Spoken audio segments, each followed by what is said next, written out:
आसलगाव येथील निर्माणाधीन पुलावर ठेकेदाराच्या हलगर्जीपणामुळे 55 वर्ष इसमाचा नाहक बळी। ठेकेदारावर मनुष्यवधाचा गुन्हा दाखल करा, नागरिकांची मागणी। आसलगाव येथील पुलाचं मागील वर्षीपासून बांधकाम सुरू असून या ठिकाणी आतापर्यंत ठेकेदाराच्या निष्काळजीपणामुळे 3 बळी गेलेत। दिनांक 26 फेब्रुवारी रोजी सकाळी 8 वाजेच्या सुमारास नागरिकांना एक 55 वर्ष इसम आपल्या मोटरसायकलसह पुलाच्या खाली रक्तभांबळ अवस्थेमध्ये पडलेला दिसला। यावेळी नागरिकांनी वीर हनुमान बहुउद्देशीय संस्थेच्या ॲम्ब्युलन्सला घटनास्थळी बोलावलं, तसेच पोलीस देखील घटनास्थळी लगेच धावून आले। घटनेचा पंचनामा करून ॲम्ब्युलन्सद्वारे ग्रामीण रुग्णालय येथे नेण्यात आलं होतं। डॉक्टरांनी तपासून त्यास मृत घोषित केलं।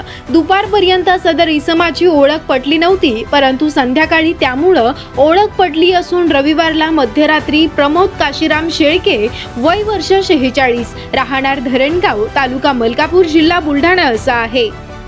दिनांक 25 फेब्रुवारीच्या रात्री 10:30 वाजता धरणगाव येथून कामानिमित्त जळगाव जामोदकडे जात आहे असं सांगितलं आणि निघाले, परंतु सकाळ होईपर्यंत त्यांची काही माहिती न मिळाल्यानं सकाळी व्हॉट्सअप ग्रुपवर अज्ञात व्यक्तीचा मृत्यू आणि फोटो व्हायरल झालं। त्यामुळे सदर घटनेची माहिती मृतकाच्या कुटुंबियांना मिळाल्यानं मृतक प्रमोद शेळके यांच्या मुलानं जळगाव जामोद पोलीस स्टेशनला येऊन मृतकाला पाहण्याची विनंती केली। मृतकाची डेड बॉडी दाखविण्यात आली, त्यामुळे मुलानं मृतकास ओळखलं की हे माझेच वडील आहे। सदर आसलगाव येथील निर्माणाधीन असलेल्या पुलाजवळ ठेकेदार आणि संबंधित अधिकारी यांच्या हलगर्जीपणामुळे आतापर्यंत 3 बळी गेलेले आहेत। यावेळी नागरिकांनी आक्रमक होत ठेकेदार आणि संबंधित अधिकाऱ्यांविरुद्ध मनुष्यवधाचा गुन्हा दाखल करण्याची मागणी करण्यात आली।